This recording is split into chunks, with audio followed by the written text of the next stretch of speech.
And don't you let fear interfere with the open door. Many people let their past stains stop them from walking through doors of opportunity because they feel inferior and they feel intimidated. And I'm one to preach that because that is my battle.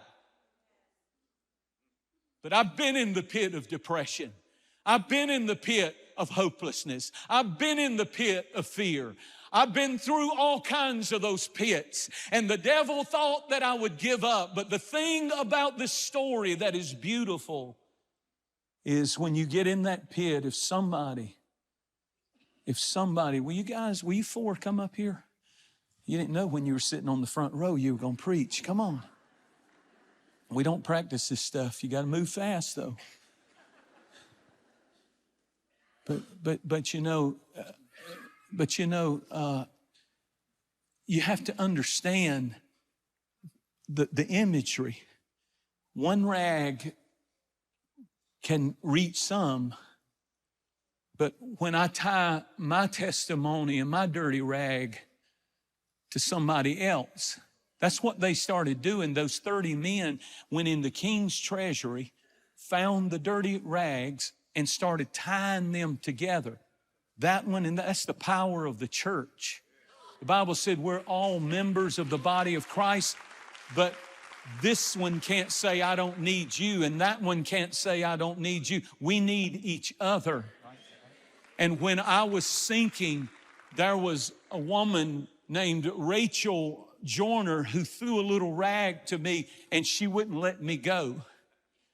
And she started in my dark hour, and even when Sharice and I have been through things, there were people who threw T.F. Tenney and Mark and Cindy and different people, and even in this church, so many, oh my goodness, I can't start naming, because just what they were singing, just when I had lost me, just when I said we can't do this anymore.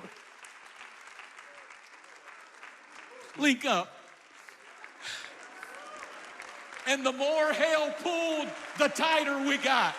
And the more hell fought, the tighter we got. Oh, if God be for me, and I got my brothers and my sisters, the enemy's coming against your family, but don't let it pull you apart. Let it pull you tighter together.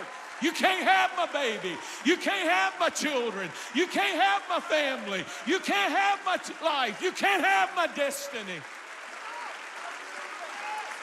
He uses rotten rags, not just perfect people.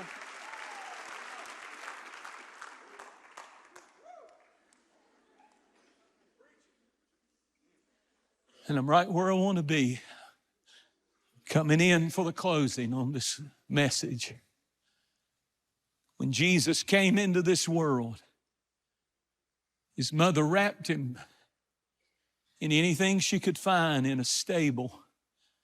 There were donkeys and horses, cows, sheep, chickens, filth, manure, animal slobber. And every time that the farmer would work and clean up, shovel, help pull a calf out, blood stains, you'd get one of those old rags, get the filth off, stains, blood stains, dirty stains, filthy stains. And the Bible said when Jesus was born, the angel said, you will know. He said this to the shepherds in Luke 2. He said, you will know the Messiah by what he's adorned in. He'll be laying in a feed trough, wrapped in swaddling clothes. That means filthy rags that have been used just to clean the filth off your hands enough to go find some water. It's stained, filthy, throwaway rags. They took 8 pounds of God, and that's what she wrapped him in to present him to the world God in skin, the creator of the universe, walked down the stairs of heaven to a barnyard in Bethlehem, and they wrapped him in filthy, rotten rags.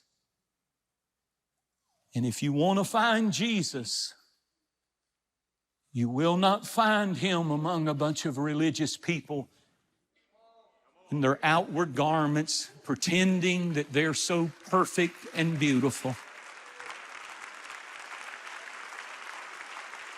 You won't find him in a woke church that's not preaching the gospel, but it's a social club. You won't find him. You'll find him wherever there are dirty, rotten rags that have clinged to him. And he is our righteousness, and all we are is the rags that he uses to drop into somebody's dungeon. And when you tell your testimony, and when you share your story, and when you don't let your pain be in vain, but you say, let me tell you what the Lord has done for me. We stopped testifying. When I met my father-in-law, Jimmy McGibbony, who's gone on to be with the Lord, the thing that impressed me immediately is he loved to tell the story of how he was saved. He was always witnessing. He worked at Pitney Bowes in Atlanta for many years, and he would tell his story. He was always telling his story. It hit me this week. When's the last time we told our story to somebody? They will die. The message to the king was, if somebody doesn't reach that man in that pit, he will die there. Marriages will die there. Families will die there. Sons and daughters, brothers and sisters will die there if somebody doesn't throw the dirty rag of their testimony and say, I know what God can do. I have seen it for myself.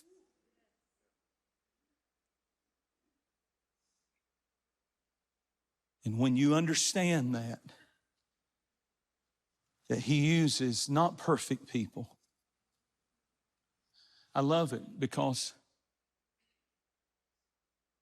that's what our seniors do. That's what, Mom, you do still. You know, she retired at 90. She's fixing to be 90 in 2 weeks or 3 weeks, something like that. And she retired. We finally talked her into, listen to this. We finally talked her into retiring, and then now she's refired. And now she's going back every Monday and taking her little dirty rag and throwing it back into and in the rest homes. How many services? I don't know how many services a month, but they're throwing the rag of their own life. In the prisons, these teams are saying, if we don't reach them, some of them will die in that pit, but we can reach them. And we're throwing the rags. We're throwing the rags. The stories, your story. Somebody's in a pit of depression, and some of you have struggled with depression, and they need your testimony to get them out. They don't need another sermon. They don't need another preacher telling them all that's wrong with them. What they need is somebody who's been there and understands that your mind has to be renewed, and the joy of the Lord is your strength. Addiction, they're crying out from the pit. They'll not get out unless somebody gets out and becomes that testimony of, he took my rags and turned it into royalty. I want him to use me. I want him to use my life. Let my life tell his story.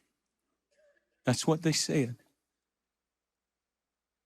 And that's what I felt today.